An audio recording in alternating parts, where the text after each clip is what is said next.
Bonjour à tous. Bienvenue sur notre émission Parlons de livres destinée à promouvoir la culture littéraire. Nous recevons donc des auteurs écrivains disposés à partager avec nous, à échanger, à nous parler de leurs œuvres. Mesdames et messieurs, c'est dans le but de vous les faire découvrir et surtout, nous vous invitons à lire ces œuvres. Voilà, aujourd'hui nous avons un nouvel invité, c'est Monsieur Samy Tchak. Monsieur Samy Tchak, bonjour. Bonjour. C'est un plaisir de vous recevoir aujourd'hui. Merci d'avoir répondu à notre invitation. Je vous remercie aussi pour l'invitation. Voilà. Alors, on va commencer, Monsieur Tchak. Je vais vous demander de faire une brève présentation de qui est Monsieur Samy Tchak. Oui, je m'appelle Samy Tchak, c'est le pseudonyme de Sadamba Tchakura. Je suis né au Togo en 1960. J'ai fait des études de philosophie d'abord au Togo avant de faire une thèse de sociologie en France où je vis depuis 1986. Je suis donc sociologue de formation et romancier spécialement depuis une vingtaine d'années puisque je n'exerce plus la sociologie. Voilà. D'accord. Alors, c'est vrai que on va parler aujourd'hui de votre livre. Voici. Ainsi parlait mon père. Ce livre de Monsieur Samy Tchak. Alors, dans le livre, Monsieur Tchak, c'est plutôt un hommage à votre papa. Quand on commence le livre, on a vraiment l'impression que c'est un livre autobiographique. Et puis, on continue la lecture, c'est plus que ça. En fait, dans le livre, il y a tout, il y a votre biographie, la vie de vos parents, et il y a tous ces proverbes, toutes ces leçons de forge. Vous dites des leçons de forge, effectivement, les conseils de votre papa, les proverbes, tout y est.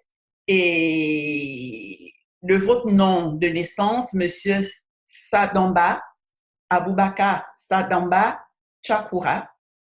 Vous êtes donc l'aîné d'une famille nombreuse, brillante élève jusqu'en troisième. Vous dites qu'à partir de la troisième, vous avez fait du bricolage. Bon, c'est vous qui l'appelez du bricolage, mais ça débouche sur quelque chose de grandiose quand même. Parce que à 19 ans, vous êtes instituteur. À 20 ans, vous obtenez votre baccalauréat en candidat libre. Ensuite, vous obtenez une licence de philosophie, je crois. Philosophie. C'est ça? Oui. Et puis, vous terminez à la Sorbonne, quoi. Voilà, où vous obtenez d'abord la maîtrise de sociologie à Paris, à Nanterre, Paris 10. Et enfin, vous décrochez votre doctorat de sociologie à la Sorbonne. Alors, oui. vous commencez par, au début, vous commencez par éditer, à écrire des essais. De Monsieur Sadamba Tchakura, vous passez à Samy Tchak. En lisant le livre, j'ai vu effectivement que le fait d'être allé faire vos études en France, vous repartez de temps en temps au pays, on va dire, au village, revoir les parents, de revoir papa. Parce que quand on lit les discussions avec votre papa lors de vos vacances, quand vous repartez, il y a plus de recul par rapport à la religion. Alors, la question que je me pose, que je vous pose, c'est ce changement de nom, est-ce dû aux contraintes de l'écrivain ou c'est plutôt dû au fait que vous voulez vraiment marquer ce recul par rapport au nouveau Sandaba, par rapport à la religion aussi? Oui, cette question-là, c'est vrai qu'elle a été au cœur même de mes propres réflexions. Contrainte d'écrivain, j'aurais pu continuer à signer Sadamba Tchakura, mais nécessité peut-être d'une forme de renaissance. J'ai senti ce besoin-là par rapport au recul que j'ai pris vis-à-vis de ce que j'ai eu comme éducation, la religion surtout. J'ai abordé cette question-là dans un autre livre qui s'appelle La couleur de l'écrivain, où j'ai consacré un chapitre à mon pseudonyme. C'est que la religion, à un moment, je me suis retrouvé à me demander si la spiritualité profonde qui pourrait me lier au reste de l'humanité doit passer nécessairement par une religion révélée, qui plus est, une religion venue d'ailleurs, parce que je suis musulman et il m'a semblé, peut-être que je me trompe, mais c'est comme ça que j'ai résolu le problème, que je pourrais être beaucoup plus en phase avec ce que toute l'humanité a de plus profond et de plus universel, sans m'enfermer dans une case qui s'appellerait religion. Je n'ai pas une démarche d'un athée. Je crois à une forme de transcendance qui peut prendre le nom qu'on veut, mais cette transcendance inclut pour moi ce que les humains ont de plus profond, de plus universel à partager, sans que je les enferme dans l'idée de le bien et le mal. Je parle de la complexité de ce qu'est la vie, de ce qu'est l'existence, de ce qu'est l'être humain ou de ce que sont tous les vivants en général. Par rapport à cette démarche-là, qui n'est pas du tout celle de mon père, je me suis dit, prendre un pseudonyme me rendrait à mes propres yeux un peu moins coupable parce que je porte un prénom qui est lui-même chargé. Sadamba, c'est le prénom de mon oncle, le frère de mon père. Je me suis dit, ce n'est pas avec Sadamba que je vais prendre une telle liberté en devenant Samichak. Je suis un autre au moment où je vis ma vie telle que je la vis ici. J'écris ce que j'écris. Super. Alors, quand on commence le début du livre, on s'est dit c'est un hommage à votre papa. Et cet hommage arrive presque 10 ans après qu'il soit parti, et même plus, parce que je vois, votre papa est décédé en 2003, et le livre arrive. En 2003. Voilà, le livre, alors vous l'écrivez un peu plus tard. Oui. Je l'ai écrit en 2017, ça, il y a 14 ans, il sort quand ma question, c'était déjà le 15e anniversaire du départ de mon père. Ouais. Oui. Ma question est, pourquoi c'est à ce moment-là que vous décidez à faire cet hommage à votre papa? Est-ce qu'il y a eu un élément déclencheur? L'élément déclencheur, il est vraiment, je pense, et ça c'est clair, hein, dans ma tête c'est clair, il est lié à mon propre âge. Il y a quand même cette idée-là que j'ai écrit beaucoup de livres. Je pense à mon père, je pense à l'hommage que je pourrais et je devrais et que je veux lui rendre. Ça fait longtemps que je pensais à ce livre-là, pas sous cette forme nécessairement. Je l'avais d'abord conçu comme une autobiographie romancée avant que cette forme d'autobiographie classique me semble peu, j'allais dire, peu adaptée à ce que je voulais exprimer réellement. Mais avec l'âge, je me dis, si j'attends, dis, bon, plus tard, ce serait comme si j'avais négocié avec ma propre mort, qui peut arriver à n'importe quel moment, puisqu'il est aussi question beaucoup de morts dans ce livre. Je me suis dit, au moment où moi, j'ai des enfants à qui je dois parler de leur grand-père, ce serait le moment idéal pour que je leur parle de ce grand-père à travers mon expérience, mon rapport avec lui, à travers un livre, pour que eux puissent le connaître peut-être mieux, mais qu'au-delà de mes propres enfants, d'autres personnes puissent avoir un petit écho de ce qu'est la parole très fragile cependant de mon père, celle qui m'a nourri en partie. Je dis en partie parce que je ne suis pas seulement nourri par les paroles de mon père, je suis allé puiser aussi à beaucoup d'autres sources. Tout à fait. Tout au long du livre, on n'a pas que des leçons de forge de votre papa, les proverbes, les métaphores. Non, on a aussi vos propres réflexions à vous sur des sujets, des problèmes existentiels, sur des sujets d'actualité, sur les préjugés que les uns ont envers les autres, parce que c'est ce que vous appelez, vous dites, ce que j'ai entendu. Alors, sur toutes ces questions, Oui, oui. on a 600 en tout. Sur toutes ces questions, y a-t-il une ou deux dont vous aimeriez vraiment parler pour faire passer un message aux personnes qui nous regardent, que ça soit un fait d'actualité? Moi, je vois ce qui se passe en Libye avec les esclaves, voilà, le trafic d'esclaves. Oui, oui, oui. Voilà. Oui, Vous avez un ou deux sujets oui, qui tiennent à cœur? oui. Disons que tous ces sujets-là, je les résume par le rapport à l'autre. La question que je me pose, qui est l'autre?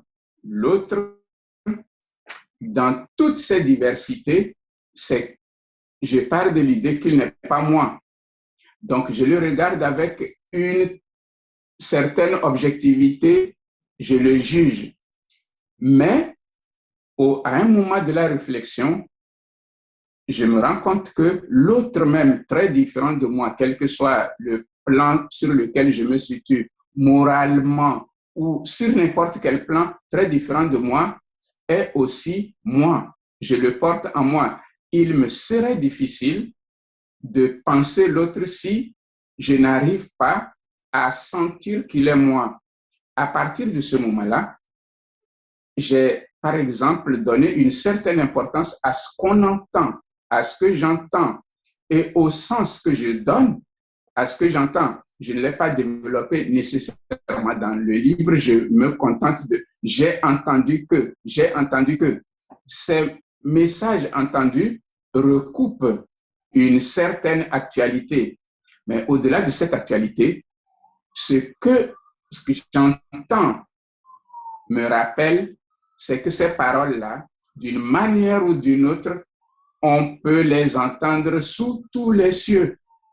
Sous tous les cieux, on peut les entendre au Togo, au sujet des gens qui ne sont pas nous. On peut les entendre au Gabon, au sujet des gens qui ne sont pas nous. On peut les entendre au Cameroun, on peut les entendre partout. C'est-à-dire, même des choses qui me révoltent, que j'aurais voulu ou souhaité que ça ne soit que des particularités de tel ou tel peuple, sont en fait universelles. C'est plutôt l'universalité de la beauté humaine, l'universalité de la bêtise humaine, l'universalité de la méchanceté humaine, l'universalité de la complexité de chaque individu qui sont au cœur du livre et qui constituent les questions que j'aborde dans tous mes livres, celui-ci étant peut-être celui dans lequel je fais une sorte de synthèse de tout ce que j'ai écrit dans voilà, c'est à peu près voilà. Alors, il y a un sujet qui est un sujet sensible, qui est toujours d'actualité, qui demeure. Vous faites donc une différence entre le racisme et la haine. Pouvez-vous nous expliciter un petit peu votre conception du racisme versus haine?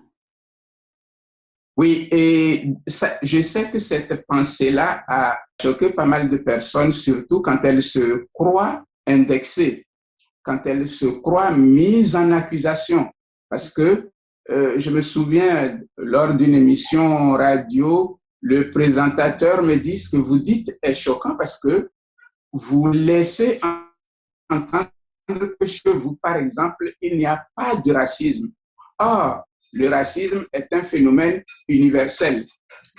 Oui, je lui dis, dans le livre, je cite quand même l'exemple du Rwanda et de Noirs, ce sont des Rwandais, des frères et sœurs du même pays.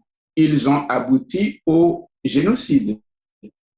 Mais il y a une grande différence entre la haine qui peut aboutir à un génocide et le racisme. Je pars quand même de l'idée simple.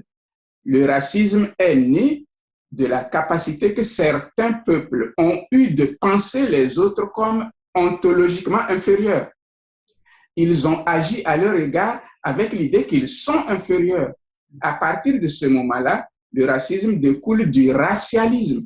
Ce n'est pas un courant qui naît spontanément, il est né de grandes réflexions élaborées qui ont abouti à l'idée d'aller civiliser l'autre. Il est inférieur, il est sauvage, Et à partir de ce moment-là, on a même posé des questions. Est-ce qu'il est même un être humain? Est-ce qu'il a une âme? On se souvient que même l'Église a quand même mené cette réflexion pour dire que les Noirs n'avaient pas une âme, ce qui pouvait permettre leur achat, leur vente, parce que ce ne sont pas proprement parlé des êtres humains.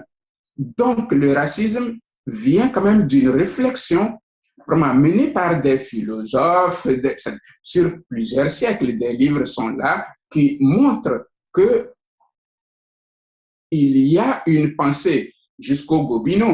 Gobineau, son essai sur l'inégalité des races et tout.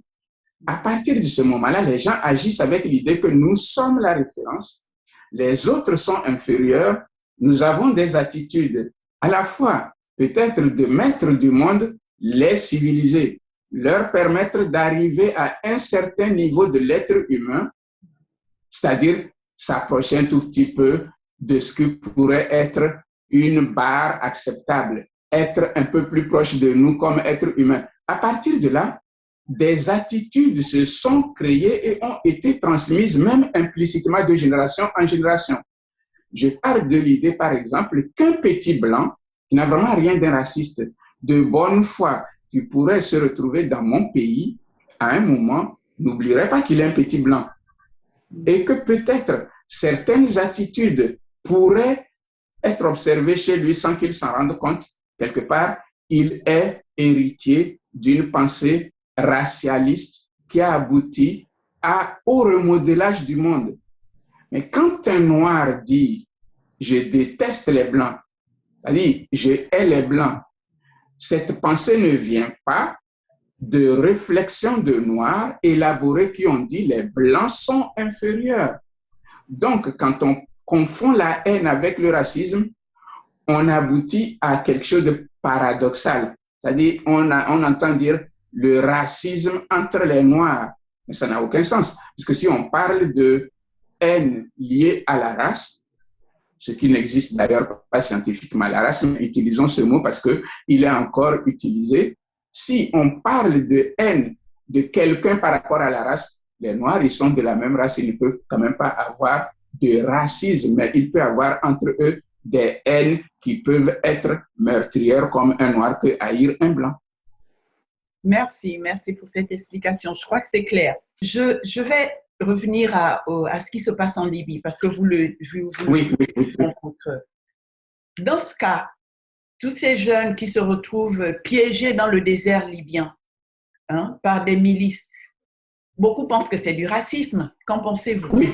Oui, voilà. Et là, par exemple, on peut quand même admettre que de la part de ces milices-là, il y a une sorte de facilitation naturelle dans la mesure où les gens qu'ils traitent comme ça sont des Noirs. Et qu'il y a un écho avec l'histoire. Parce que il y a aussi la civilisation arabo-musulmane qui a pensé l'infériorité du Noir. Les Arabes ont pensé l'infériorité des Noirs. C'est à partir de là qu'ils ont eu leur traite. La traite arabo-musulmane est partie aussi de pensées racialistes. Même les clichés quand même les plus insultants pour les Noirs ont d'abord été élaborés par des Arabes.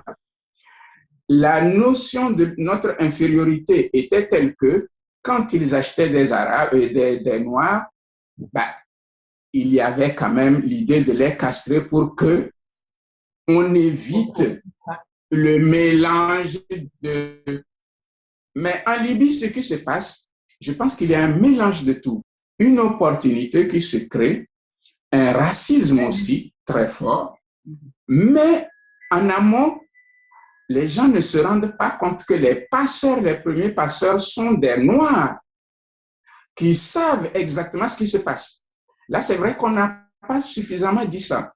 Ce sont des Noirs qui savent exactement ce qui se passe. Ils le savent. Ils prennent de l'argent à d'autres Noirs, les envoient quand même à d'autres passeurs qui, eux, se retrouvent en maîtres esclavagistes, maîtres tortionnaires. Chez eux, il y a ce mélange de l'opportunité s'est créée, une situation s'est créée, mais il y a un racisme. Parce qu'on a même vu que parmi les gens qui le traitaient comme ça, il y avait aussi d'autres Maghrébins. Parce qu'on a eu aussi d'autres Maghrébins qui le traitaient de la même manière. Voilà. Ils sont arrivés là, par exemple, des jeunes Marocains qui se sont retrouvés à être traités de cette manière-là. Cependant, même quand il y a d'autres Arabes qu'on traite de cette manière-là, comme il y avait eu des Blancs lors de la traite transatlantique, le rapport qu'ils ont avec les Noirs relève au moins en partie du racisme. Ça, c'est sûr. Ils appartiennent à une civilisation qui a pensé l'infériorité du Noir. Si eux-mêmes ne sont pas directement de ceux qui l'ont pensé, ils en sont héritiers. C'est vraiment sur cette question-là qu'on n'arrive pas à se mettre d'accord quand les gens disent « ça s'est passé il y a longtemps, donc on ne devrait plus raisonner de cette manière-là ». Mais le problème, c'est que ça s'est passé il y a longtemps, les logiques demeurent et les héritiers réagissent en fonction de ce qui s'est passé il y a longtemps. On ne peut pas faire comme si les choses appartenaient au passé, elles sont au présent et malheureusement même au futur. C'est le même phénomène qui se passe en Mauritanie, je crois bien. Ben voilà, oui. Voilà. Et en Mauritanie, d'ailleurs, dans mon prochain roman qui sort en octobre, que j'ai intitulé Le continent du tout et du presque rien, j'aborde cette question de l'esclavage en Mauritanie. C'est-à-dire ce qui se passe en Mauritanie entre les morts et les noirs, où des intellectuels ou des écrivains mauritaniens peuvent dire, en fait, ce sont des traditions, c'est-à-dire, bon, on exagère un peu la cruauté de non, ce sont des traditions, il y a même, les esclaves sont même heureux avec leur maître. On entend ce discours-là. Parce que moi, j'ai la chance d'aller en Mauritanie, au moins une fois dans l'année, avec... Le fameux syndrome de Stockholm. Voilà, ce fameux... je peux comprendre quand la personne n'a rien connu d'autre. Elle peut à un moment être dans un système aussi cruel. Ben voilà, elle n'a pas d'autre voie. Elle peut, et on ne peut quand même pas partir de là pour dire ah non, mais ils sont en fait, les esclaves sont heureux, ce n'est qu'un système. Non, c'est quand même une cruauté incroyable ce qui se passe en Mauritanie jusqu'à présent. On parle des choses qui se passent. On a même eu cette année cette histoire d'un mort qui constitue une dot en incluant une esclave comme cadeau qu'il va donner à la belle famille cette année, en 2021. Donc, la femme noire est un cadeau. Donc, on donne ça comme une dot. Donc, ces choses-là, voilà, elle n'a pas au passé. On trouvera l'occasion d'en parler. Alors, Monsieur Tchak, à la fin du livre, vous faites une lettre à votre père. Vous lui rappelez un autre aspect de sa vie, hein, en disant qu'il n'y avait pas que la sagesse, les bons conseils, oui. Tout ça. Vous relatez l'épisode consacré à l'ordalie. S'il vous plaît, si vous pouvez nous expliquer ce que c'est que cette pratique, qu'est-ce que c'est que la pratique de l'ordalie? L'ordalie est un phénomène universel. Voilà, toutes les sociétés ont des formes ordaliques pour rechercher la vérité, trouver le coupable. Il y en a eu partout. Et parfois, je le disais, on a des formes ordaliques qui se ressemblent dans des sociétés qui ne se entre elles. Par exemple, en France, l'idée de plonger quelqu'un dans l'eau, s'il est coupable, il coule. On a connu ce genre de phénomène aussi. Donc, c'est quand même un phénomène qui existe partout, qui a peut-être cessé d'exister dans certaines sociétés, mais sur le continent africain, on a beaucoup. Cela se passe. L'ordalie, c'est censé être un moyen de pratiquer la justice. On va utiliser un moyen pour dire avec une certitude socialement admise. Je dis socialement admise parce que c'est la société qui l'admet ainsi, socialement admise une certitude que tel est coupable ou innocent. Et les méthodes utilisées peuvent elles-mêmes être peut-être discutables. Par exemple, la méthode utilisée contre mon père dans cette question de sorcellerie, la discussion qui aurait pu se poser, c'est quelle est la façon, la science personnelle de celui qui pratique l'ordalie pour qu'à un moment, son cori passe dans tel œil plutôt que dans tel autre œil. Parce qu'on sait très bien que quand on l'invite, on a déjà désigné le coupable. Donc, lui, il arrive pour confirmer une sanction collective. Cependant, tellement arbitraire. On peut, c'est arbitraire. Mais cet arbitraire-là est entériné comme vérité. Donc, les gens croient à disons, à l'efficacité absolue de ce qui se passe. C'est même pour ça que dans le livre, je m'abstiens, je refuse de considérer mon père comme une victime. Dans la mesure où mon père lui-même vous le dites, croyait ça, voilà. Et que si c'était à un autre qui c'était arrivé, mon père aurait eu la même réaction que celle que les autres ont eue envers lui. Il n'est pas de ceux qui contestaient cette méthode-là. Le problème, c'est que à aucun moment, il n'avait pensé que ça lui arriverait à lui. C'est quand même ça, parce qu'il était considéré comme le juge, l'avocat à la cour du chef du village. Il avait eu aussi à juger des gens, à soumettre des gens à des ordalies en appréciant, en approuvant la méthode. Si vous permettez, je vais justement lire le passage. Voilà. Pour expliquer pourquoi vous êtes en colère. Vous évitez de provoquer un scandale au village parce que, vous le dites, si à la place de mon père s'était retrouvé un autre homme, mon père l'aurait accablé comme il avait été accablé lui-même. Voilà, c'est ça le vrai problème. C'est-à-dire, à partir du moment où il appartient à cette société dont il partage les croyances, ces croyances ont été cruelles envers lui. Mais bon, elles étaient là et à aucun moment, il n'a souhaité que la société change sur ce plan-là. Tout à fait. D'ailleurs, vous concluez parce qu'il ne se considère pas comme une victime. Il vous dit à la fin, non. à la fin du livre, quand vous nous refaites revivre ces paroles, il vous dit « Souffrons de douleurs qui nous sont infligées, mais souffrons encore plus de celles que nous avons sciemment infligées aux autres. » C'est pourquoi, au lieu de la rancune et du désir de vengeance, sachons demander pardon. Ça, c'est encore les leçons de force du Père.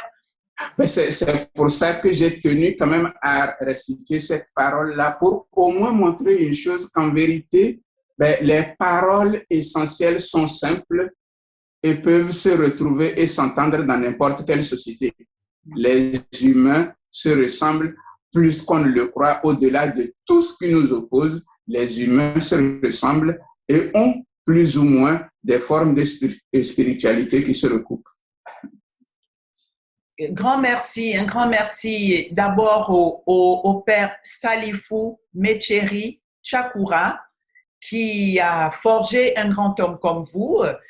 Merci. Qui prône le pardon, ne pas se victimiser, et puis le mal, le bien, la foi, la mort, la vie, tout ça fait partie de la condition humaine. Vraiment, merci pour ce beau récit. Hein. Merci. Les sujets sont très variés, ce qui est très, très instructif. Moi, ça m'a vraiment apporté beaucoup. Et c'est des leçons qui concernent tout le monde. Comme vous dites, on se retrouve à travers les autres. C'est des leçons qui nous concernent tous. Chacun se retrouve sur les 600 réflexions. Chacun en a pour son compte. Et tout à fait. Alors, ces thèmes de réflexion, effectivement, nous emmènent, nous aussi, à réfléchir et surtout, merci de nous, pour nous qui n'avons plus nos papas, merci de nous faire entendre ce murmure de nos papas et qui, plus ou moins, nous ont dit quelque chose. Moi, j'ai retrouvé des passages, je croyais entendre mon papa. Ah ben. Ce livre, et vraiment merci pour ça. La dernière question, c'est que de nos jours, on dit que les gens ne lisent plus.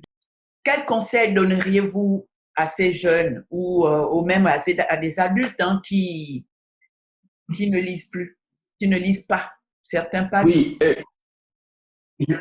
oui, je pense que la lecture qui n'a pas encore, dans certaines sociétés, accédé au statut de tradition, même de divertissement, mode de vie, est aujourd'hui concurrencé par la production de contenu. Les gens lisent beaucoup plus aujourd'hui qu'ils ne lisaient avant. Mais qu'est-ce qu'ils lisent? Ils lisent des contenus sur Facebook, ils lisent des contenus sur les réseaux sociaux, et ça leur prend un temps qu'ils pensent rentabiliser au mesure où ce qu'ils lisent sur Facebook ou sur un autre réseau social leur suffit ou les enrichit à leur manière. Ce que moi je dirais, c'est que c'est bien quand même, je pense, hein. Internet, on se cultive, Facebook, on est informé, mais je pense quand même que les livres, la différence entre les livres et les contenus sur les réseaux sociaux, c'est que les livres, c'est vrai, ça prend un tout petit peu de temps pour la lecture. Mais peut-être, ça nous amène aussi à digérer beaucoup plus tranquillement ce que nous lisons, dans la mesure où nous ne sommes pas dans l'obligation de réagir à chaud comme ça se passe sur les réseaux sociaux. Nous prenons notre temps avec un livre et parfois pour ne pas dire souvent, ce qui est écrit dans un livre par quelqu'un que nous ne connaissons pas, d'une société qui n'est pas la nôtre, peut-être parle bien de nous, parle mieux de nous, ou nous amène, nous conduit à ouvrir un tout petit peu nos yeux sur ce qui se passe ailleurs. Les livres sont comme une petite fenêtre.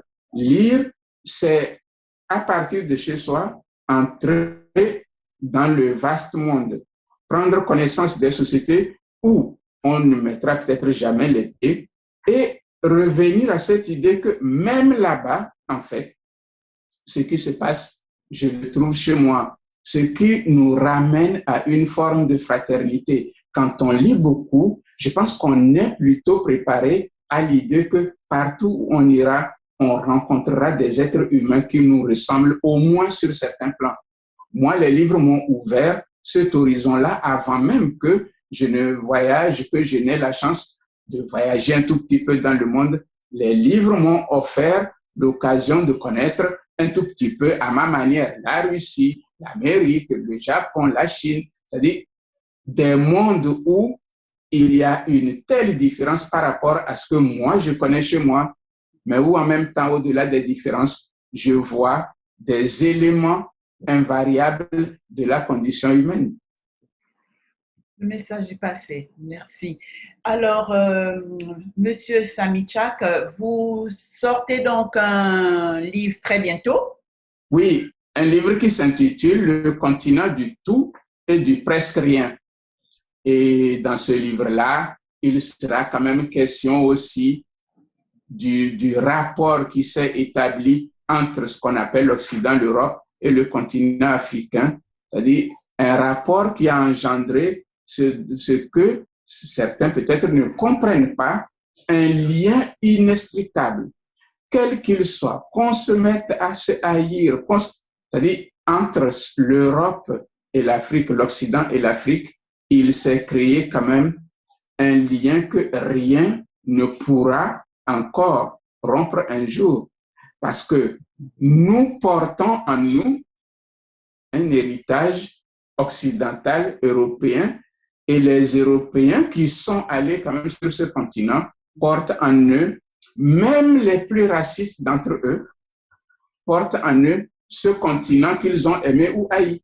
Donc, les liens que nous avons, ce sont des liens qui sont définitivement actés comme, on va dire, l'image n'est peut-être pas la meilleure, c'est comme un mariage pour lequel il y aura certainement, oui, des moments très difficiles, des haines, des réconciliations, mais jamais de rupture totale parce qu'il y a trop d'éléments autour desquels nous avons fait comme une fusion. Et ça, ce n'est pas à la demande des Africains, c'est plutôt ceux qui ont fait l'aventure de remodeler le monde à leur image. Ce sont eux qui ont quand même favorisé ces liens-là qui, malheureusement pour une partie d'entre eux, deviennent pour eux aujourd'hui gênants. C'est ça le paradoxe. Le livre traite de ça. Tout à fait. Ben, super. On espère avoir l'occasion de vous retrouver. Oui, je vous enverrai le livre. Ben, super alors. Un grand merci à vous, Monsieur Tchak. Vraiment merci. C'était un bel échange. J'ai vraiment appris beaucoup de choses. Alors, chers lecteurs, lectrices, ainsi parlait mon père de Monsieur Samy Tchak. Lisez, il est superbe, il paraît volumineux, mais ça se lit très vite, c'est tellement intéressant. Voilà. Merci à vous et à très bientôt, Monsieur Tchak. À très bientôt, merci. Merci. Voilà, chers tous, mesdames, messieurs, nous avons donc écouté cette intervention de Monsieur Samy Tchak, une intervention très enrichissante, où on a vraiment appris beaucoup de choses. Moi, j'ai appris beaucoup de choses dans cette intervention.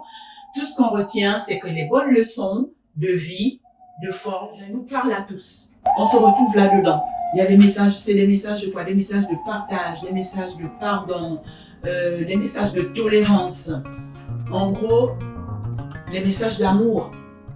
Quelle que soit notre race, quelle que soit notre condition, voilà, quel que soit d'où l'on vient, c'est les messages d'amour qu'il faut passer pour une meilleure humanité. Voilà. Le livre est très intéressant, lisez-le et puis vous triez, vous retenez l'essentiel, mais en sachant que le message le plus important là-dedans, c'est que nous sommes tous une race humaine. Le racisme, tout ça c'est de la bêtise humaine, le racisme, la haine, voilà, les préjugés sur les uns et les autres, c'est de la bêtise humaine tout simplement.